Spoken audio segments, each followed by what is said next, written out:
This episode of the HP Outdoors Waterfowl Podcast is driven by Cornerstone Gundog Academy. CGA is the world's most comprehensive online gun dog training resource. They've got over 160 instructional videos that includes everything that you need to take a 7-week-old puppy to a finished gun dog. Visit cornerstonegundogacademy.com to sign up for the free preview module and begin your training journey today. Cornerstone Gundog Academy, the most advanced gun dog training resource on the web. You are listening to the HP Outdoors Waterfowl Podcast, episode 160.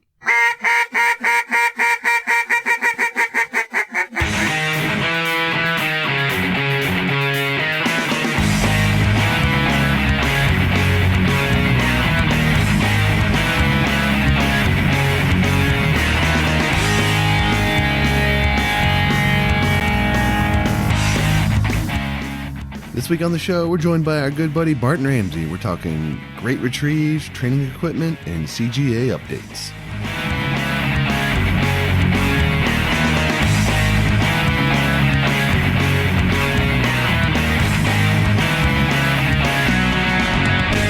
All right, welcome to episode 160 of the HP Outdoors Waterfowl Podcast, where your on-demand audio source for all things waterfowl and waterfowl hunted. This week brought to you by Gunner Kennels.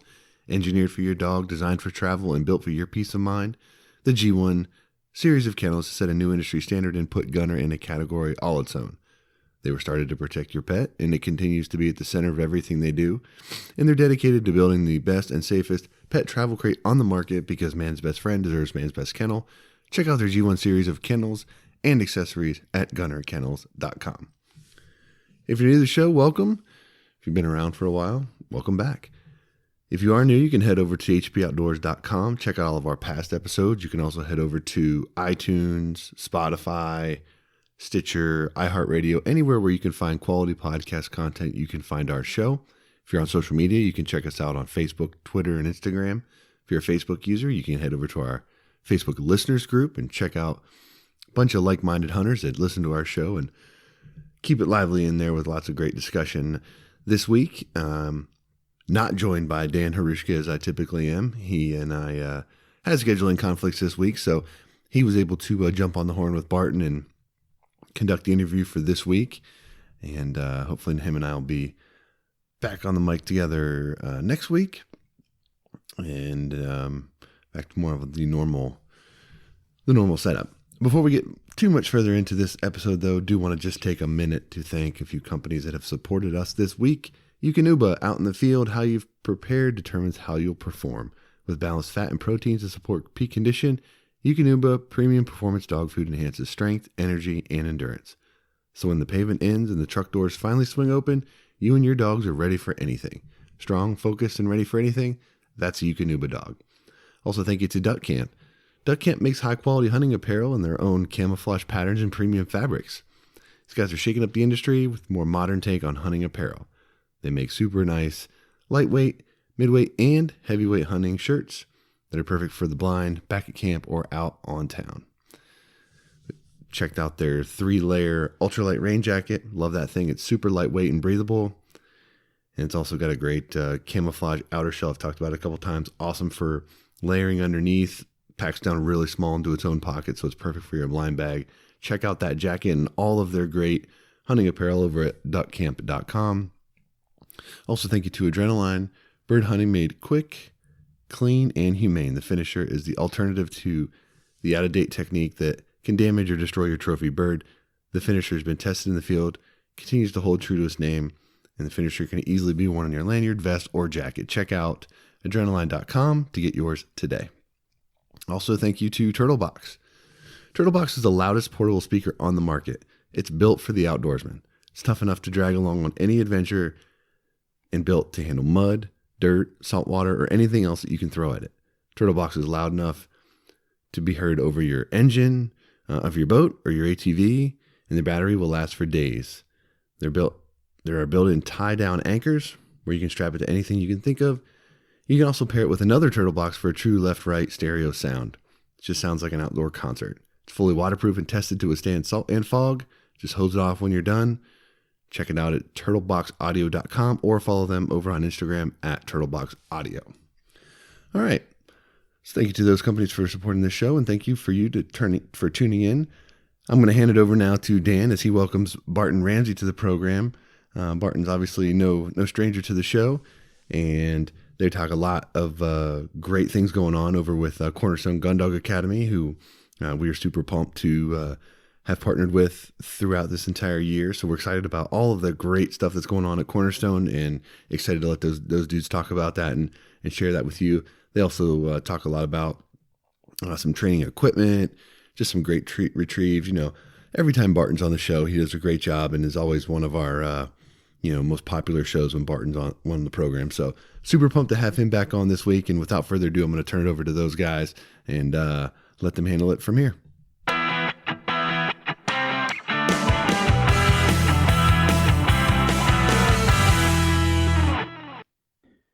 All right, and it's been a few months, actually about 5. I think last time he was on was June. Mr. Barton Ramsey, how are you doing, brother? I am doing great. Happy to be hanging with you tonight. And we got a lot to talk about, a lot going on in your world. What's your weather like? Well, it's been pretty warm and kind of mild, and had a couple cold fronts come through, but nothing significant. And then, boy, I was going to walk from the house down to the kennel until I went outside, and it's misting. It was 50 degrees when I got home, and now there's like a 25-mile-an-hour north wind, and we're supposed to get down to like mid-20s in the next couple hours. So, yeah, it's chilling off a little bit, and I'm excited to go and shoot some ducks in this stuff, but I'm not excited to like have it here at my house. I can imagine. So when you see a front like that coming, are there any precautions that you do for your dogs? Yeah, it depends. They're pretty hardy, and we don't really get cold here like you do up in some of the north. Like even at SOK North, they got dumped with snow today, and theirs are all inside.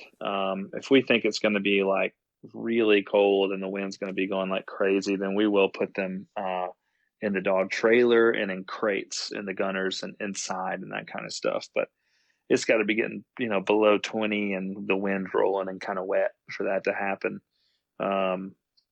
And they've kind of acclimated. We've had some cooler nights. We've gotten down below freezing 3 or 4 times. So it's kind of been a nice little stair step. It's really the times when it's been in the 60s and 70s and then it drops really fast below freezing. That's the times that you really have to worry about them because they're just not used to it yet. Right. Let me ask you this real quick. It just popped in my mind, but I think Pennsylvania a couple years ago adopted a law that I think if the weather's under 35 or 40 degrees that you cannot have an animal outside, like on a leash. I would assume in a kennel either. Do any of your kennels run into issues like that? Boy, I hope not. Yeah, I mean, no, not as far as I know. I know there's some really crazy rules and regulations up in Michigan with those guys, and they're abiding by them all. Because I know that there've been like lots of conversations about permits, which they call permits, up there that they have to get for every little thing. The size of the kennels and the type of fencing and all that stuff. But no, as far as I know, like down here in the South, sadly, they don't really care about a lot of stuff like that. And then, I mean, I tell people all the time, like rules and regulations down here, I could basically build a spaceship in my front yard and no one cares. There's no like, it's the South. You can kind of do whatever you want. You can build a dog kennel, you can build a lawnmower racing track, all that stuff. And no, so I've never heard of anything like that here. Down here, the law would need to be flipped. It would definitely need to do with heat, right, and having enough water for your dog and making sure there's airflow and that kind of stuff. So we never really get super cold where that would be like an issue. But so let me ask for like clarity on that. Can you walk your dog on a leash if it's that cold?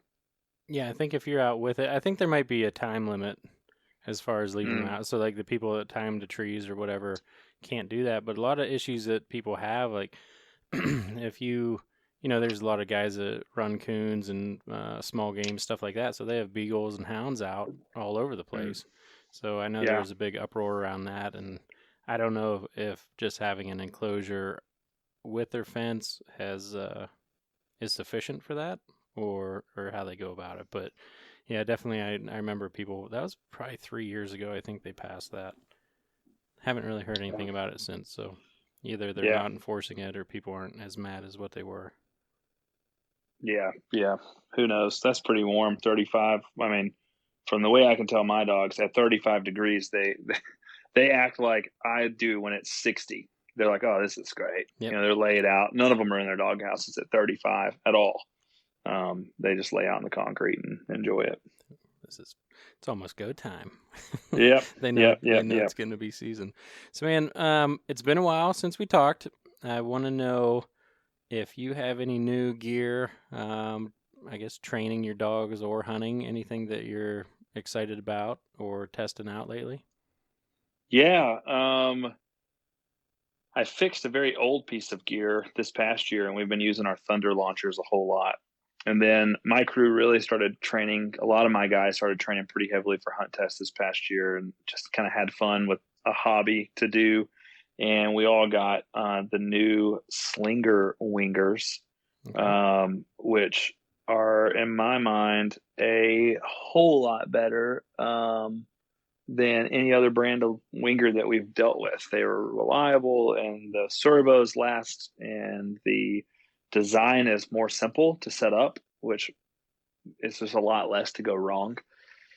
And so, yeah, Slinger Wingers, it's a weird name, but a cool product, and we've all got a whole bunch of them. We've been using them a lot for training. And, of course, there's a kind of a running joke about starting the extra tough boot trend thing around here, which I have to Seen it. give credit to my man Corey Wages. But Gunner Kennel did the deal where they dressed Gunner up like me for Halloween and put him in extra toughs, which means someone there owns a pair of extra toughs, so they know. Yep. But man, we have been rocking those all over, and they're great. Cleaning out kennels and walking through mud, and not burning up in knee boots. But I will admit, I told my wife the other day, I think an Instagram commercial came across or something, and I was like, I think I need a pair of these. And she's like, my they wife look pretty wears them. nice. Yeah, well, that's what she Yeah, said. She's like, yeah, if you get some, get me some too. yeah. So And my wife's got some teal ones, and they're coming out with new colors all the time. Anyway, we love extra toughs.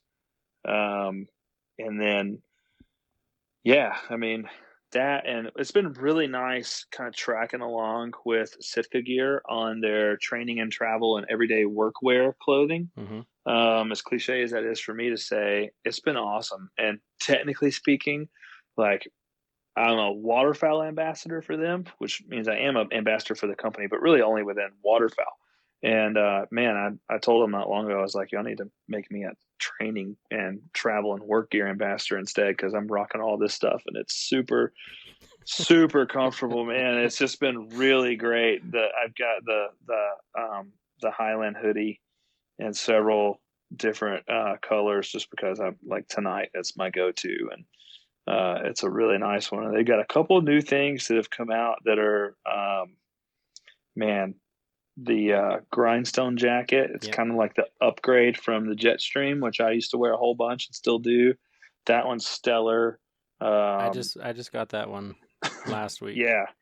What do you think? I ordered a XL, and I think it was sized a little big. I might send it back, but I did wear it tonight.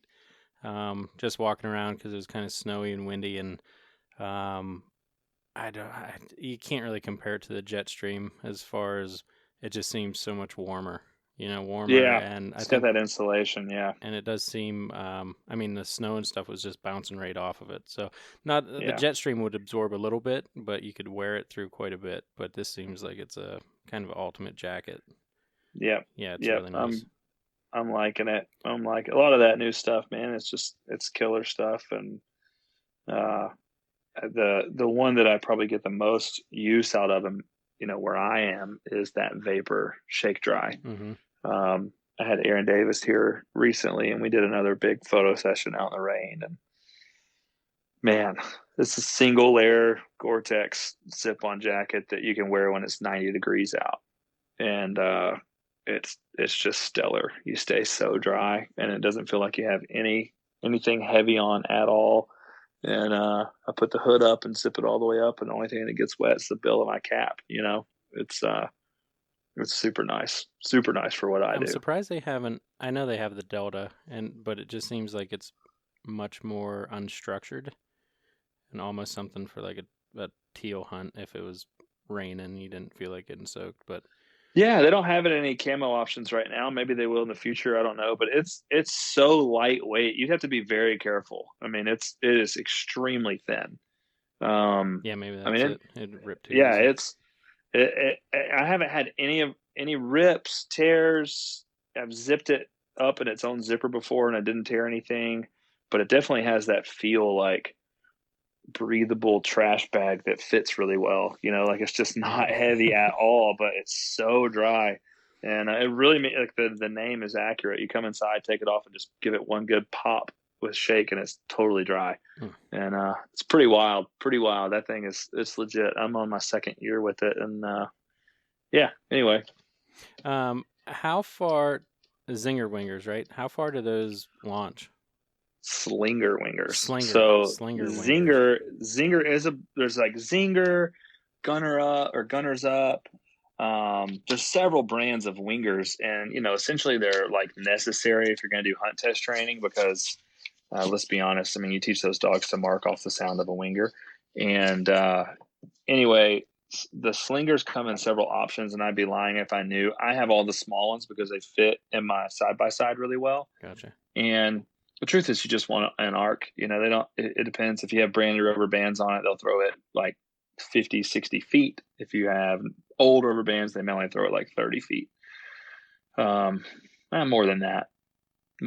Maybe 50 feet with old rubber bands and 80 feet with new rubber bands. So it's good though. The benefit of wingers is you can throw dummies and birds. So a lot of your launchers, like a Versa launcher, which is a really cool idea that is like really hard to get to operate well all the time. And then like a Thunder launcher is super helpful, but it only throws like dummies, either plastic or canvas or just PVC with a Thunder.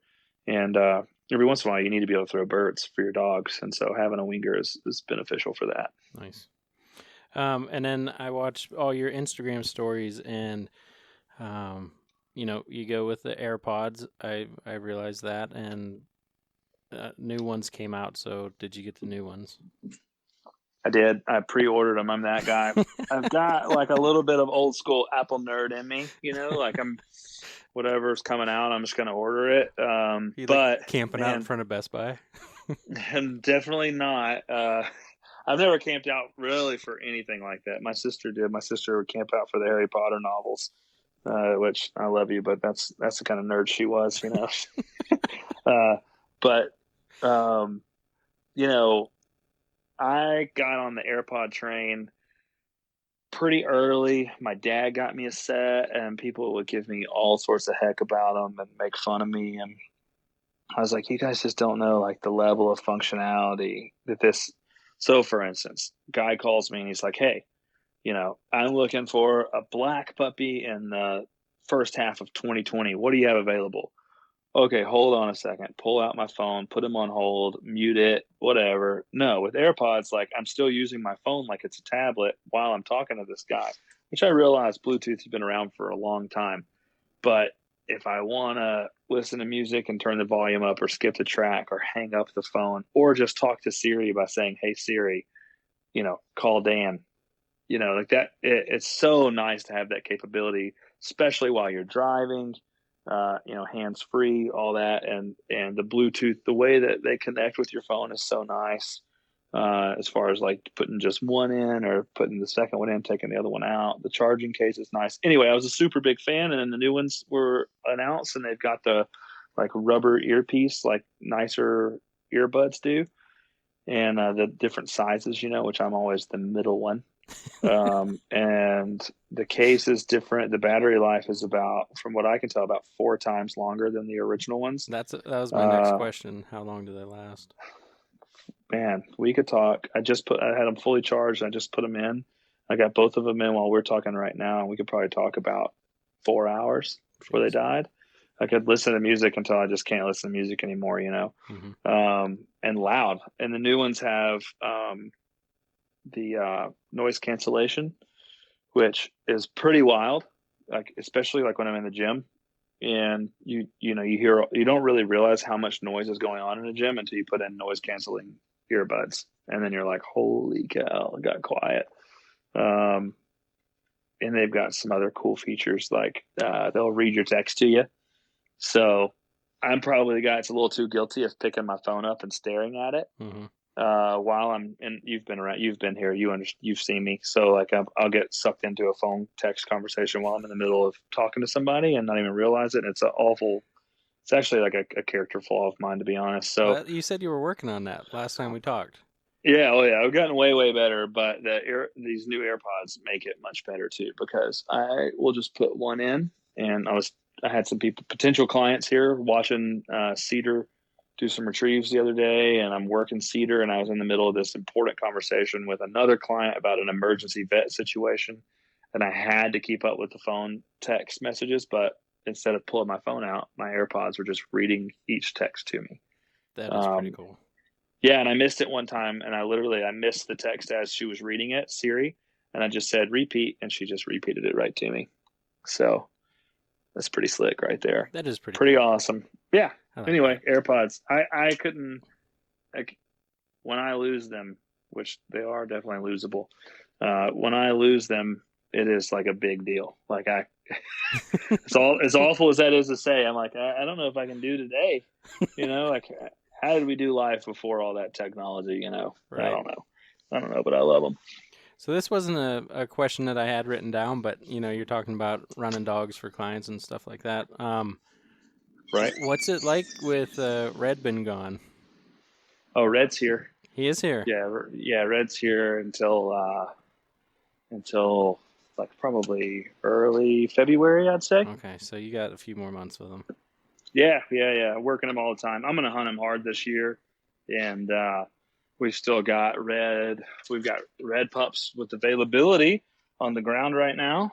Got a really nice litter of Red pups that was huge at Miles's place at Fox Ridge. So we've got some dark yellow males in that one and maybe a black female or two. And then we've got like 4, 5, 6, maybe six more potential Red litters to come before he's gone. Nice. And then we'll and it's just like a deal. Like a lot of people asked me when they heard about Red moving on to the next place, they're like, oh, what's wrong with him? Like, nothing's wrong with him.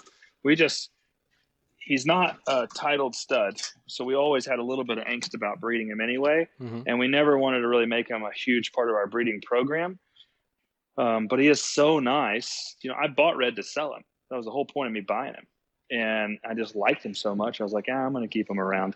And I kept him around. So, it was never like, hey, something happened to Red or anything like that. So it just was always kind of part of the deal. And, I love the dog. It's going to be difficult when he leaves. I mean, you know how he is here. Yep. He's kind of the all-star. The good thing is I've got Bruno and Cedar here with me. And I don't know if I could dream up 2 nicer dogs than those 2. Nice. And they're really, really fun and reliable. And like, I love Red, but it's the difference between, driving a really nice F-250 down the road or like driving a Ferrari when you probably don't know how to drive Ferraris. For most people, it's like, oh gosh, that's a lot. A little much. Right. So yeah. Right. And so, all right, let's move on. Eukanuba, how's that doing at your kennel? Good, man. Good. Got a pallet in. The hardest thing is remembering to order my pallets. We go through. We'll go down in the season because a lot of our dogs will go out and hunt with people. But like for the last few months, we've been going through almost a 44-pound bag a day. I'd say we go through 38 pounds a day. So, man, we go through that stuff. We barrel on through it, and it's been great. It's been great. In fact, Stone, my kennel manager, and I were just talking tonight, and Aaron Davis was here doing photos like a week and a half, 2 weeks ago, really. And he killed it and took awesome stuff. But we were looking at all of it, and Stone was like, man, no one looks skinny. And I was like, that's right. Like, that's the first time in a while. Because usually when you have as many dogs as we do at a kennel, there's just usually someone who's struggling to keep weight on. You're that's usually Red. someone like that. Like they're high energy, they're fast metabolism, they're moving a lot, and you're like, golly, it's a chore to keep this dog, fit. And anyway, yeah, all the pictures and it's a reflection of how things are at the kennel right now. Everyone looks good. Everyone has big muscle tone. We even had some dogs that we've had to like back off the food on a little bit because they were getting a little too thick, and that's very rare at a working kennel like mine. So it's been awesome. That's all good stuff. Yeah. Before we get into a lot of CGA, I guess this can kind of segue a little bit, but just some watching people train and keeping up in the group and stuff like that. Say there's a guy working with his dog all summer, really nailing it in all the training runs, gets to season and is struggling with something that he really thought he had nailed down. So now with daylight savings, you can't work, can't do the training after work. What kind of advice do you have for someone like that? That is kind of, it might be depressing. You thought, it's game time, we're good to go. And then the dog might not be up to par to where he thought he was. Yeah, that can be very tough. I mean, I would definitely take a step back, especially if you have a young dog. And we can talk a little bit more about that in a little bit, but I'd take a step back, and whatever it is that the dog is struggling with, I would really try to not ask the dog to do that in a live hunting situation.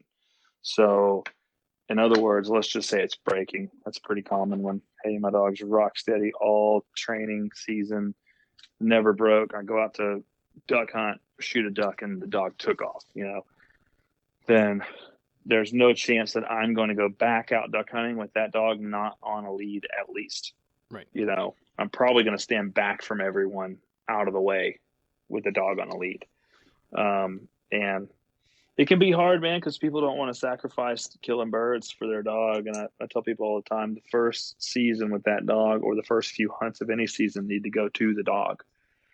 And, change your hunting into training. If you hunt by yourself, that's a really tough call. Like at that point, you need to just hang it up for a little bit, hunt without your dog, and train anytime you can on the weekends, whatever. But dogs are very situational and environmental when it comes to their learning. And that's a big reason why we created the How Your Dog Learns module, to help people understand that, because your dog can really crush it at home 10 out of 10 times, and you go to somewhere new and they just act like they've never learned a skill.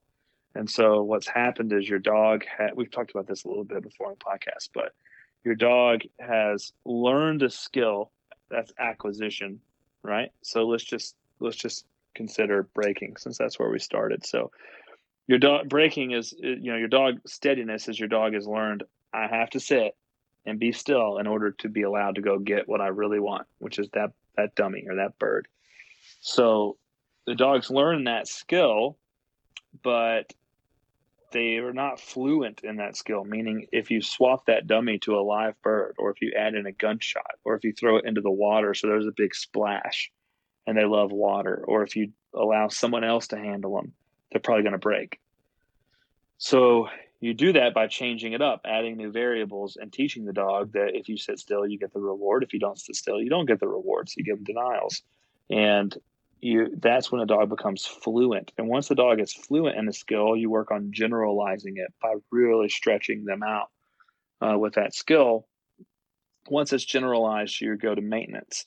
I think a lot of people are taking their dog out and expecting them to act like they have generalized some skills when they've really only just acquired them. And unless you can take your dog to 10 new locations and have them nail the same skill 10 out of 10 times, they haven't generalized the skill. So I hope that makes sense. Yep. So yep, for sure. If your dog can go 10 new places and run 10 marks at each of them without ever breaking, then the skill's generalized, and that includes gunfire and all the stuff, right? Mm-hmm. So, a big one might be recall. My dog brings it back to me every time. We went hunting and they got the bird and they went over and started chewing it up, or they didn't come back. They wanted to run around and play keep away. You need to change your training up, and it's too late at this point. to do that. You're in the season, so don't worry about it. Try to avoid the situation, and then when you can, train for next season. Yeah, that's tough. So you wouldn't recommend maybe putting the dog up for the year, just kind of, I don't know. Is that like allowing? It really that bad depends on habit? what they're doing. Yeah. Okay, so like I had a good friend who had a dog from us. He had a lot of issues in hole conditioning, never really got through it. The dog had some kind of weird stuff going on with birds and wasn't really hard mouthed, but wanted to play keep away and like literally either bring you the bird or try to eat it. And I think what happened, the dog may have eaten some birds at duck camp after they had been cleaned, and kind of learned like, hey, this is something if I run over here, I can eat this thing.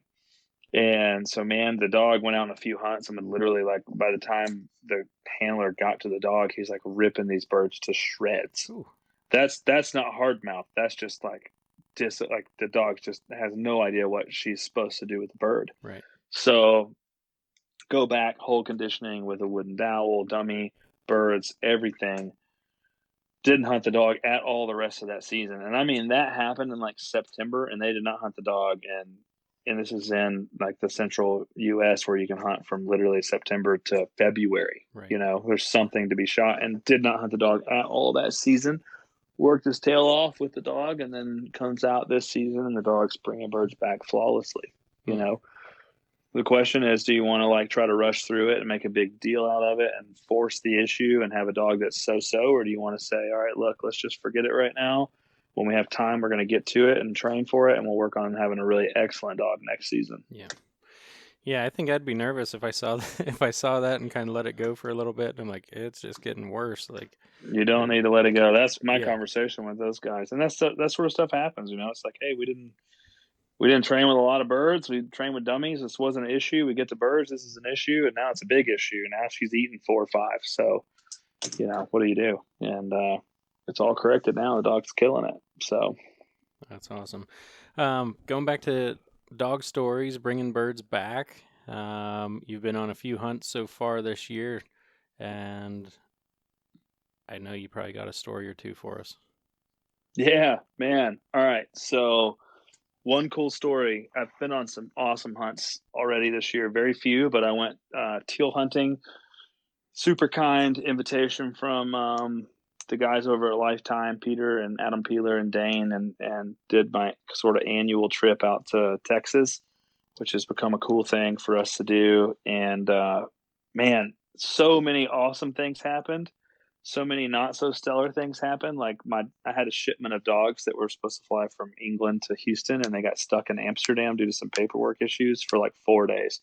So I'm supposed to be driving home, and I'm just chilling at my friend Brian Mallett's parents' house in North Houston for 4 days, like knowing I've like overextended my welcome, and just like, it was frustrating, but I took advantage of that time to hang out with some great people. But during the trip to El Campo, we were hunting teal, and sorry about all my other bros listening who went the weekends before we did, but we timed it right. Like we were crushing. Wait, by did you miss the rain? Yes. So we did. We were after that, and we were right after the big rain that caused all the birds to shift around the area and filled up all the holes. But all the guys before that, they were struggling. They were killing birds, but it was like stay out till 9:30 to kill maybe 15, 20 birds. And we were like, done with the 5-man limit by 7:15. And I mean, we were the dog. So on the second day, I took Bruno and Cedar, that was his first hunt on U.S. soil with me. And I did everything that I tell people not to do. I had never worked him out of a Momarsh blind. I had never introduced him to decoys on water. I'd never trained him in lunge water, and I'd never shown him any spinning wing decoys. And he got all of that in 5 minutes. So he handled it like a boss. And, he went to the decoys and was like, what in the world? Like, what is going on? And he found the bird right outside of them. And the second time he kind of checked up. And then there's one time where the bird dove and he's looking for it. And out of the corner of the eye, 10 feet away, he sees the spinning wing decoy going, and he just like lunges up in the air and just grabs it. Oh. And then lets it go and stops and looks at me like, what? Like, what just happened? And I was like, go back. He went back, found the bird, and then after that he was all cool. But we had you know, I think we had 6 guys that day. And Brian Mallett was kind of going back and forth between taking photos and shooting his gun. And, you know, shoot a bird and then shoot photos and shoot. And we had like no group smaller than 20 coming into the decoys. And we were wearing them out. And I was like, all right, you know, the dogs were crushing it. And we had all the birds brought back. And we counted and we were like, all right, we got to stop. We're done. So, and we always like to stop 2 or 3 birds shy of a limit, you know, just to not push it. And we counted birds up, and the dogs found a few more, and we were 1 bird shy of our limit. And so we do the whole, you know, taking pictures of decoy rigs and dogs, and like we were having a blast and just hanging out. It was only like I think we were done with one bird shy of our limit at like 7:12 a.m. So shooting light was like 6:48. Sounds awful. And it was one of those deals where on teal. Yeah, it was fast and furious. Bruno and Cedar really like didn't stop. Like I would hunker down and shoot, and then send the dogs, and then they're both on the way back, and I'm hunkering down to shoot again. Oh my gosh. So yeah, it was all of us were like, this is the best teal hunt we've ever been on. Not the most birds, because there were only I think 6 of us, but like just so fun. And every shot was like, we called the shot at like 30 feet in front of us. And in fact, I just got to where I'd wait a second to let them get a little further away so I'd have an easier shot, you know, too close for me. So we wait, and so Brian Mallett is all right. So he's taking photos, and this group of a pair of teal, 2 singles, I like to call it, fly in on the outside of where our spread would have been. We've already picked everything up, and they're just swimming in the rice. And I was just kind of not really paying attention. I hear someone say, hey, we need 1 more, right? Someone else agrees, and I'm like back to like, you know, stacking these birds up for a photo. Or I was actually putting them all on the Lifetime leather bird, you know, the bird stringers, bird holders. And man, I hear something, and as I turn around, these 2 birds are flushing out of the flooded rice. And I look straight down the levee, like probably 65 yards, is Brian Mallett with his 20 gauge with 1 shell in it. And he just pulls 1 shot and smacks this bird. And I guarantee it was a 65-yard shot minimum. And the bird was obviously crippled, but we were all just like, yeah, you know, we needed 1 more, and we knew it. And he got 1 more with 1 shell and a killer shot. And I happened to look down on the levee, and Bruno is locked in on this bird. And so I was like, Bruno, and I was probably 20 feet from him. And off the levee, he goes straight into the rice where it had been rolled down in the hole, and this bird landed in the actual standing rice. And you could kind of hear some rustling around, and he went exactly where that bird fell, and he didn't come out with it. And like 20 seconds later, I was like, this bird is crippled in the rice, like swimming quickly. And those are the birds that I think without a dog who really has some natural game finding ability, you're not finding them. You know, they're not coming back. And so like 40 seconds goes by, which as the dog handler felt like 10 minutes, you know. And then I could hear him breathing. You know that breathing they do where they're like, you know, obviously something's in their mouth. And then here he comes out of the rice with this teal. And I was like, yeah, like just super cool way to end probably what will end up being the most fun hunt of the season, you know, day 2. And we were all clapping, and it was stellar. That's a good way to do it. That is awesome, dude. I gotta tell you this one. Get on the brag board myself here with Kimber, but our opener we got to place and talked about it on last podcast a little bit. We get out there, and the water is just probably, you know, up to your belly button deep. I don't have a mow marsh, and we're about 150 yards away from shore. Like it was just, it's a refilling reservoir, if you will. So we get out there. I have a panel blind, so I open up the panel blind, let Kimber sit on it. It's either she's swimming or she's sitting on this like chest deep in water. Like it's the only option. So I was like, well, we'll see how you do. But we shot some birds. She did great, just great getting out and swimming through reeds and bringing these birds back. This one, though, you're talking about 40 seconds and it feels like 10 minutes. She swims out, and on her way out, she swims past a decoy, and and the rig gets stuck between her front arm, right? So this decoy is just like every time she would put her arm forward, it's pecking her in the head, right? It's just like boom, boom, boom. And I was like, oh my gosh. Like, so she's heading right for these reeds they're probably 8 foot high. And she gets in them pretty thick, and I was like, I'm going to end up going out there. So I wait, and I see her, like, going back and forth, and I was like, there's no way that's not going to get tangled up, and she's going to get stuck on that thing. Like, I'm starting to freak out after about 30 seconds. And I see her. She's still swimming, not struggling. I was like, you got to be kidding me. And then she comes back, and it was hard to tell at first, but because the decoy was like up in her face, it kept hitting her on the way back. But she came back with a wood duck, and I was like, you gotta be kidding me, dude. I was like stoked. That was awesome. And after that long, she's, like I said, her birthday was in May. She turned 10.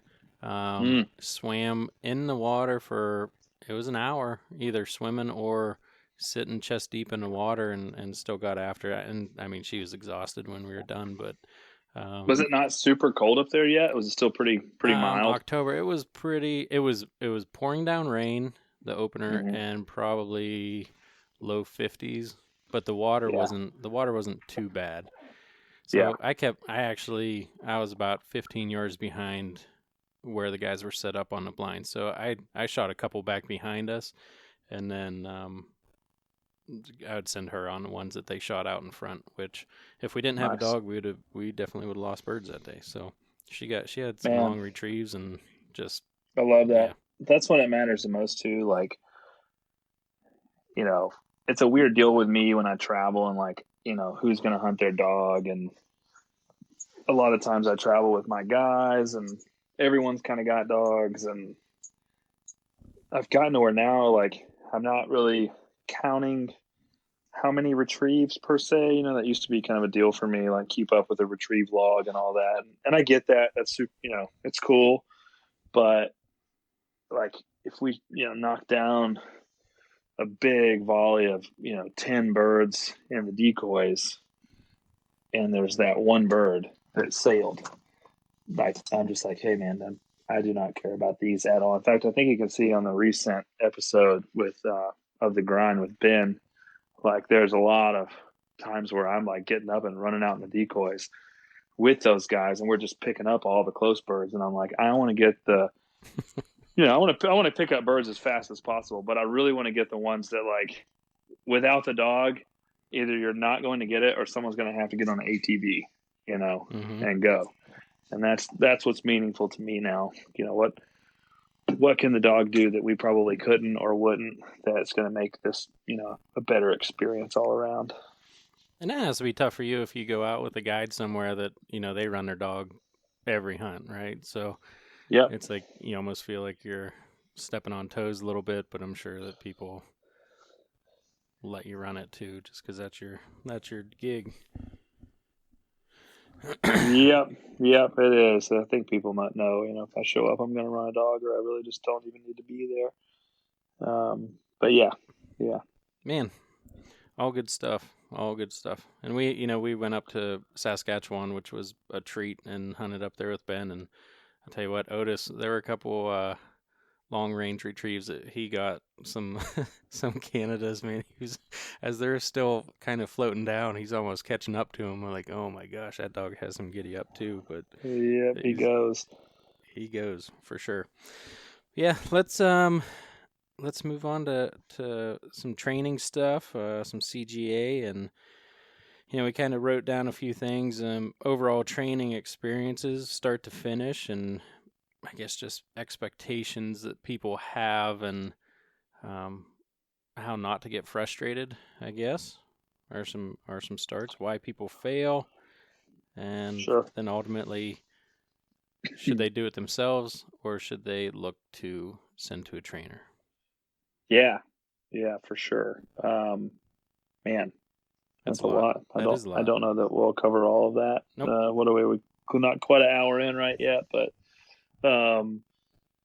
yeah, it's tough for me because I'm one of the partners in Cornerstone Gundog Academy, and it's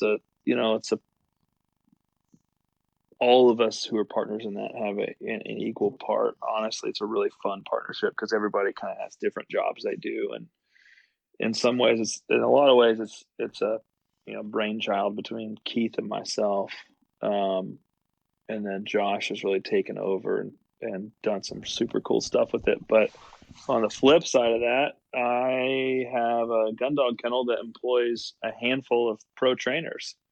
So do you send your dog to the trainer, or do you use some sort of training tool and program to do it yourself? And I think the answer to that varies greatly according to your circumstance. Mm-hmm. I think everyone can train a dog themselves if the time allows and they have the resources to do it. I don't think everyone's going to be the same level of dog trainer, just like I don't think everyone will be the same level of basketball player or cook or anything else. I tell people all the time, I'm like, man, I could bring 10 dudes into this room and give them all the same, cuts of wood and the same instructions and say, hey, build me a table. And, they could probably all do it, but some of those tables are going to be a lot nicer than others, just for skill level. So, part of it is, I was going to say, what do you find to be the biggest vice that people have? Is it just lack of time? Is it lack of place to train? Is it lack of patience? Yeah, let me break these down. And there's a couple things that when this podcast airs, we will have just announced that are super, super cool for this. So, and I will say that, we're doing this, and the announcements would have happened last night on the CGA site, but to this point right now, Barton has not told me what they are. So yeah, let me go through a couple. Let me go through a couple of what we're doing, but also what I think about that. So, I tell people all the time, Cornerstone is a weird thing to sell because we're selling a training program to a niche group of people that's inside a niche group of people that's inside a niche group of people. So, gun dog enthusiasts, okay, that's a pretty relatively small group. Even though it's huge in America, duck hunters is not a majority. You know what I mean? If you look at the number of duck stamps sold and how many of those people own a hunting dog. Okay, well, within that group, we now have to find the ones who want to and have the resources to do it themselves. So you've got a do-it-yourselfer, somebody who enjoys the journey, somebody who wants to build a story with their dog themselves. That's super cool. That's not everybody, and that's not me with everything. I mean, embarrassing it is, I have a toilet that I clogged up in my house 8 days ago. Okay. I had the most disgusting experience until 2 a.m. trying to unclog this toilet. And I mean, when I say I can't tell it, it's way worse than my honeymoon story. I was going to say it's a honeymoon all over. Dude, and my wife woke up in the middle of this and she looks and she was like, you're disgusting, and just rolls over and goes to bed. So after I skim and bucket out this toilet, it still's not flushing. And we have a plumber who's the first day he could get to us is tomorrow. I bet it's been 9 or 10 days since I did this. I am not a do-it-yourselfer when it comes to plumbing. I'm write some bro a check. Whoever can fix this. I can't. It's not my deal. I'm not into it. Yep. Same with working on my boat. They're oh, you can get in there and change the flux capacitor. I'm I don't know what is in this thing. I know what I need to do to make it go. I just pay.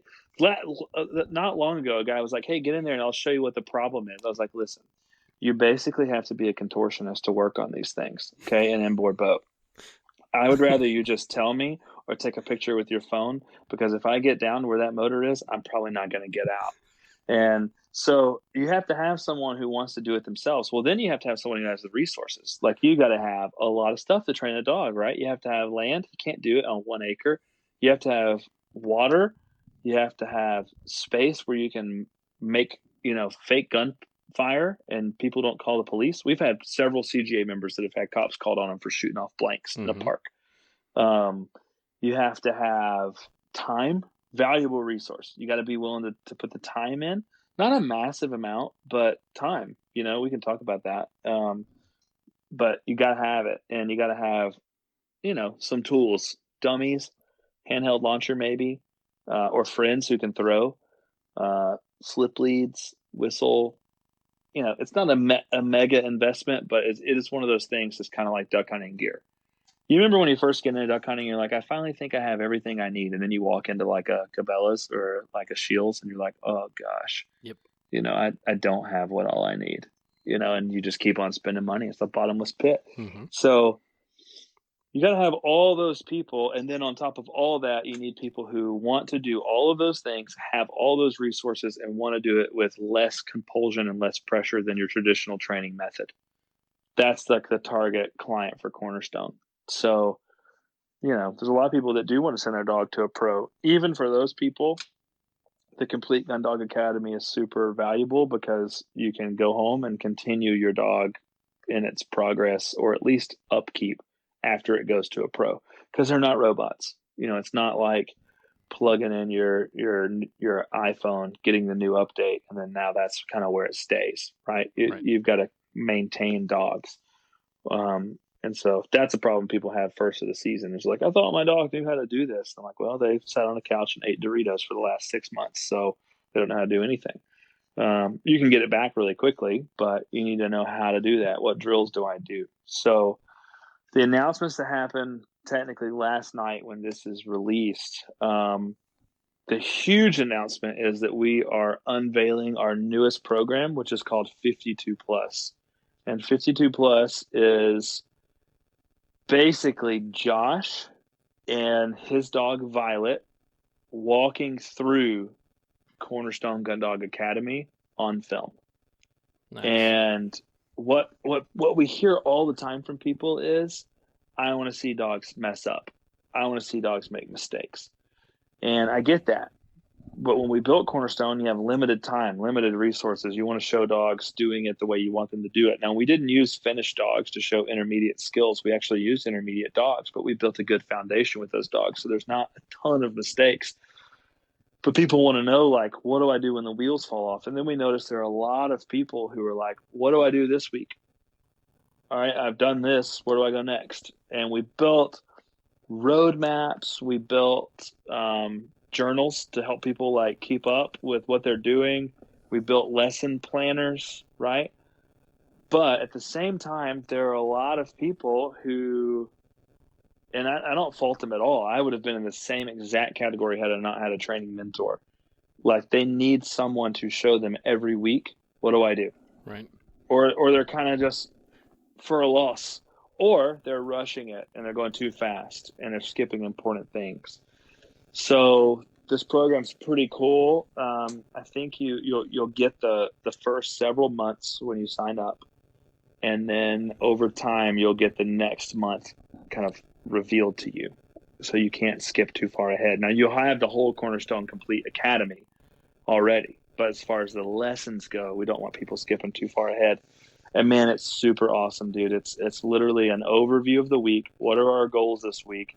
Here are 4 lesson plans for the week. So let's just say you only have 4 or 5 days to train. Here's what you need to do in those days. If you can, repeat it. And we show the whole thing, including like Violet significantly screwing stuff up, like having all out meltdowns. And how do you handle it? What do you do? And man, I can't tell you how valuable that is for people, because they get to see like the good, the bad, and the very, very ugly, right? And yeah, so it's called 52 Plus again, and it's really for the guy who wants to do the whole thing themselves from puppy to finished dog, and they want to see every step of the way. They want the detailed process. All of the training comes from our Complete Academy. So It's not like we're withholding information from our complete academy members. Instead, we're just kind of walking you through the process and showing you how to do what we've taught you the whole time.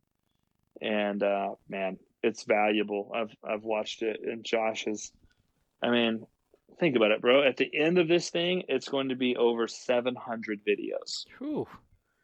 We called it 52 plus because it's aimed at being just over a year of dog training. In reality, it's going to be right at 60 weeks of lesson plans and training. And man, it's just insane how much goes into that. It is insane.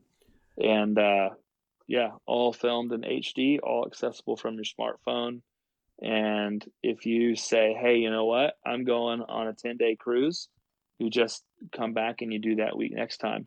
Like it's not a forced deal, you know? It's not like, hey, you skipped it, you can't do it anymore. It's just like, hey, actually my dog's acting kind of funky this week. I'm going to take 5 days off and we're going to pick back up in 5 days. And you just pace it yourself. And when you get done with the week, you move on to the next week, but never before. You know, a week Right. for Josh and Violet may take you 3 days. It may take you 15 days. You know, you just move at your pace.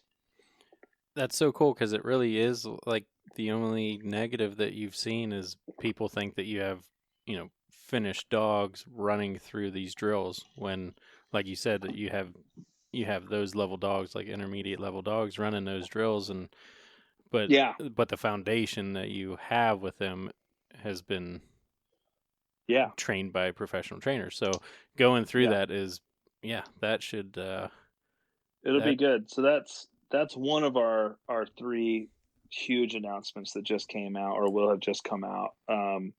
That one's been in the works it's been in the works for a while, man. We've been really excited about it. And, you know, there's not a lot of training programs out there like Cornerstone where you can see dogs messing up. You know, there are some that show dogs messing up and getting like straight and nuked, you know, and we're not about that. And Right. so not going to get into that whole deal, but we're very different than that. And most people, I think, are just wanting to avoid that. And they're like, from a personal standpoint, like, I don't want to have to light my dog up, you know. I want to figure out how to do this without that. And so we're about answering those questions and helping people out. And you have like a restraint on that so people can't go too fast. Yeah, that's the deal. It's like slow people down. Yep. Because a lot of times we realize people hurry through something, and then at duck season they're like, oh man, my dog screwed that up. We're like, well, how much time do you spend on this? I'm like, oh, I kind of skipped that.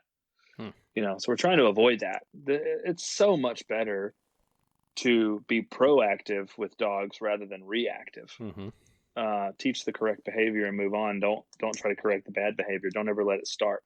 Well, that's like what we were just talking about. If you let your dog chew up birds and you let that go on for a few weeks, well, that might be the same thing with them breaking. If you let them break for a month straight, then going back is just that much more difficult. People will let their dogs break, like in hunts, and justify it, and then say, I'm going to fix it before next season. Good luck. Yep.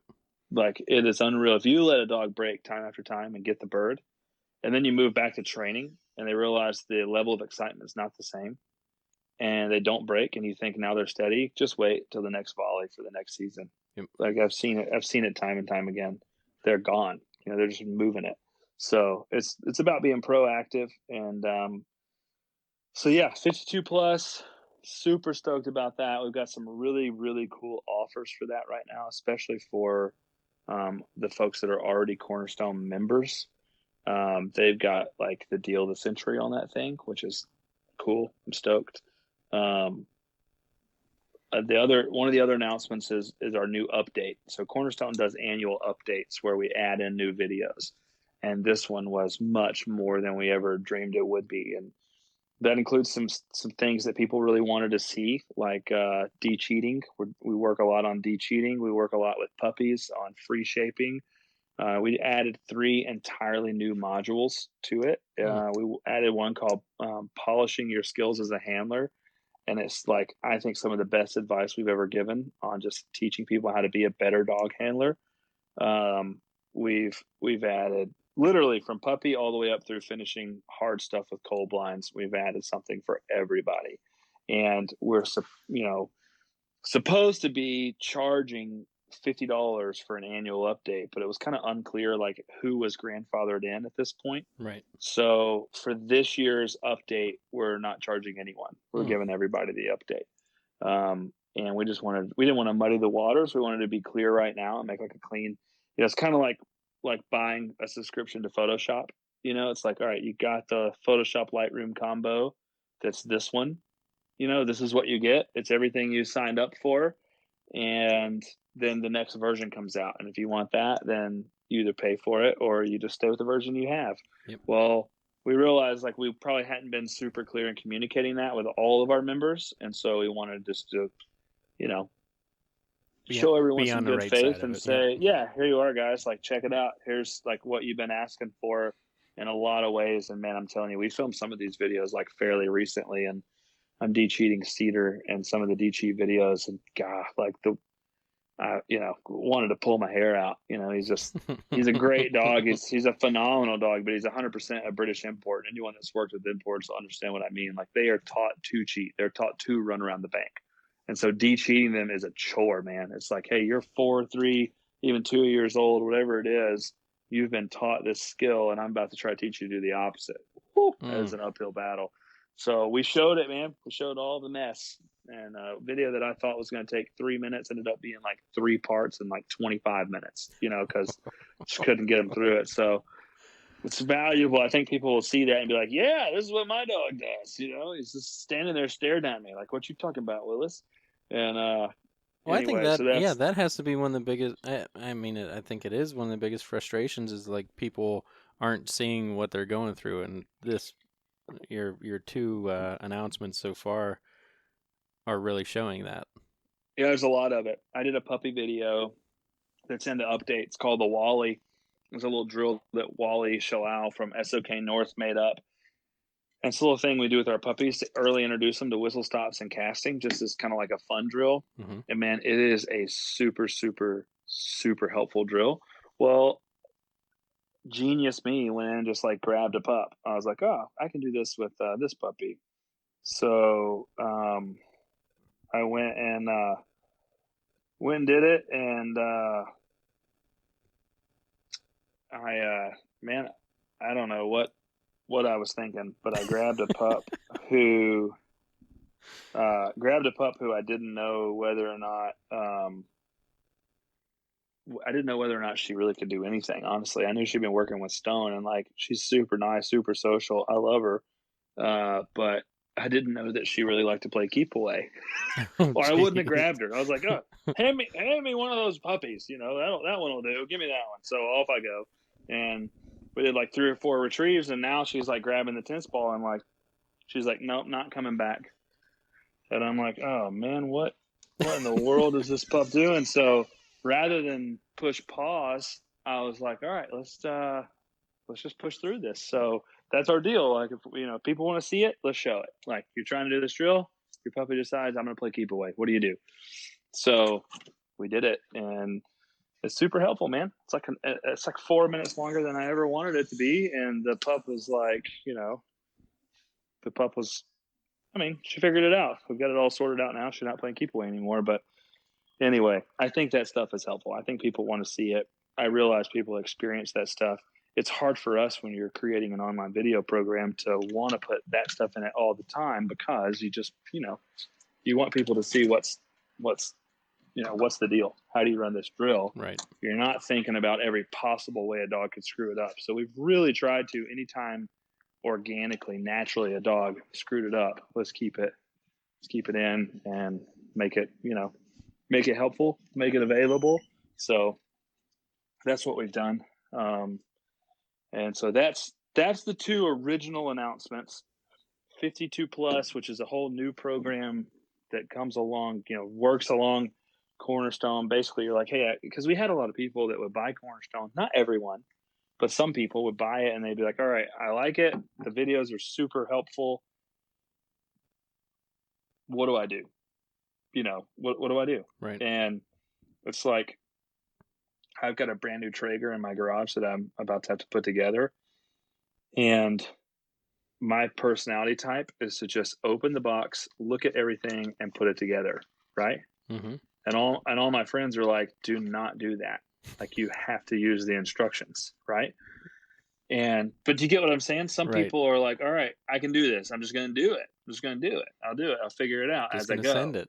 And Cornerstone is designed for that guy who's like, I want to do this. And here are the tools. I'm giving you every tool you need. And 52 plus is like the most deep, like the instruction manual that comes in like 12 languages. Yep. You know, it's like, okay, here's every single possible step and everything that could, I mean, there are videos where I bet Josh literally had blood pressure so high that he really needed to probably go to a hospital. But like that's people got to see that, you know, because they need to know what to do, even if it's just put your dog up. Like, what do you do right now? So we had those 2 announcements rolling out, and it was funny because the whole time when we would be like, hey, we got these big announcements coming out, people, everyone would be like, finally, it's going to be an app. Mm-hmm. And we were like, oh gosh, everybody just really wants this app. And we get it, you know, for the longest, Cornerstone has been available as a web-based program. So you have access through your browser, and that's where you get it. You know, you get on your browser. And nothing's wrong with that, but it can be kind of difficult to navigate a browser on your phone per se. It's not the easiest journey. You know what I mean? Right. So building an app is extremely expensive. You know, that's not just like okay, yeah, let me build an app real quick. I'll get it to you next weekend.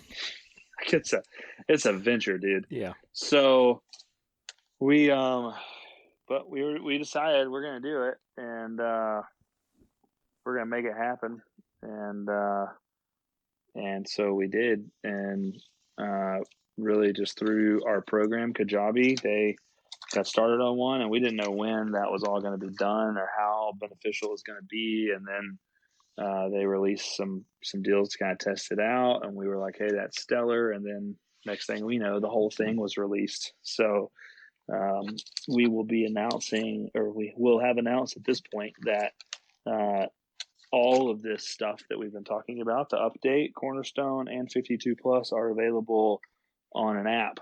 And I'll be honest, I used to kind of downplay the whole app thing, but it is 10 times easier to navigate. So I've been using it to go through and like review stuff. Josh is like, hey, what do you think about this section? And I'm like, all right. And I hop on the app and I'm like, golly, this is easy. This is so much easier than it used to be. And so, yeah, and that's free for all of our users. No extra charge at all. They just download the app. We have instructions. So we're going to walk everyone through it. And yeah, super, super stoked about that part. So this is releasing Friday, and Thursday night you guys are just going to watch heads explode with all this information coming out. I hope so. Everyone's got different things they want, you know, and I've been in this game long enough to know, you know, you're not gonna please every person. I get it. But I think at this point we've really got something for everyone. And we've, I mean, at this point made like the most dramatic improvements that I think we can make. And, you know, the guys who are like, I just don't know what to do, we've shown you what to do. And the guys who are like, I want to see some de-cheating, I want to see some dogs failing, I want to see this, well, we're giving that to you, no extra charge. And then folks who are using it on their phone, like, I just can't get around it easy enough, we're like, all right, here's an app. So I'm stoked, man. I don't know where it goes from here. We'll think of something to do.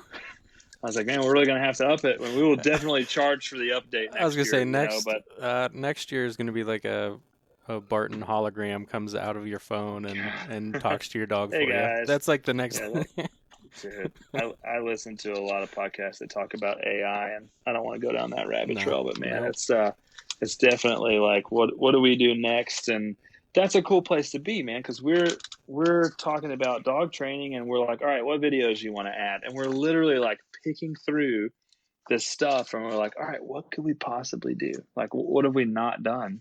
And then we think of that and we do it. And that's a really, really fun place to be. Because I do feel like you could use what we have right now and completely train a dog. Right. Otherwise I couldn't in good faith sell it as that. But there's always more.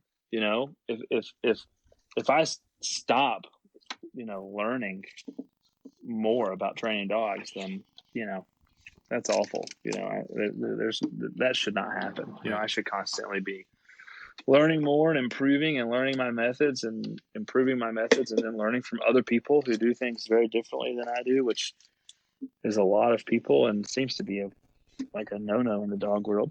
People don't want to do anything different and they've done themselves. So I enjoy it. I like learning different stuff from different people and sharing that with others. That's the goal. So. Oh man, I tell you what, that is awesome, and I'm excited to tune in and see the response that you guys get, and then release this and see what people say about it, because that is a lot of information. And so, how many videos combined is CGA now? Oh gosh, man, I want to say, I don't know. I wouldn't count 52 plus in that. So 52 plus is at this point. I don't know where Josh and Violet are. I know they're significantly ahead of where it's released to right now, but in the end, that will be between 600 and 750 videos, depending on how she does. Because there's a lot of times that you can't make we won't make a video longer than 12 minutes. We'll break it into sections.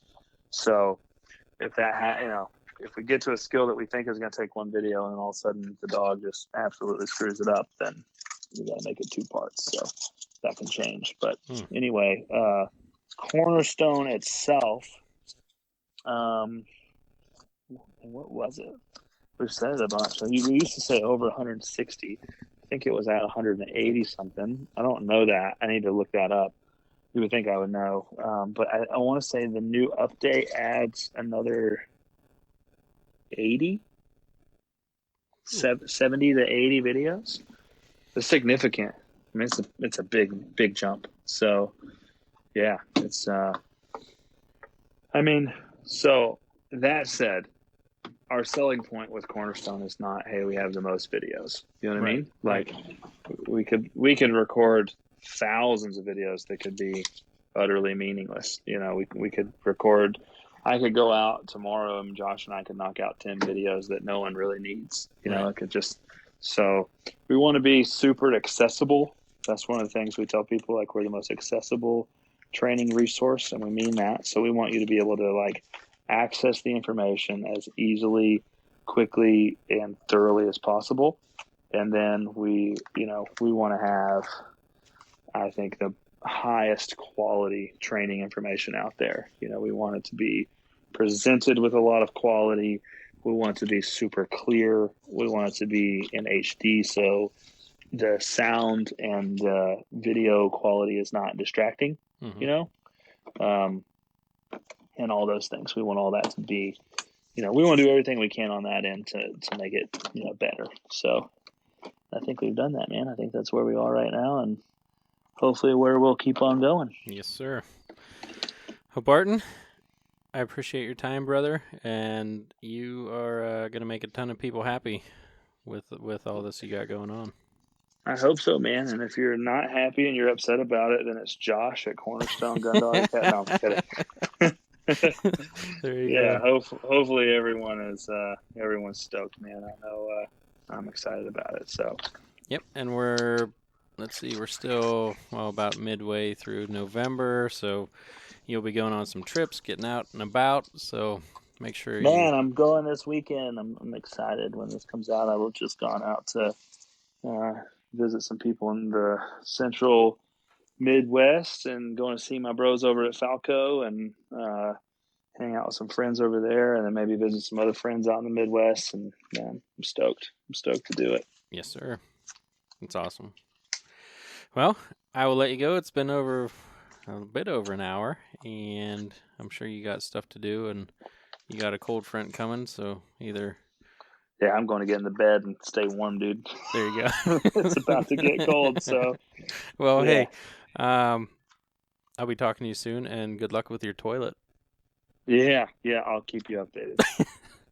Appreciate it. All right, man. Have a good one. See ya.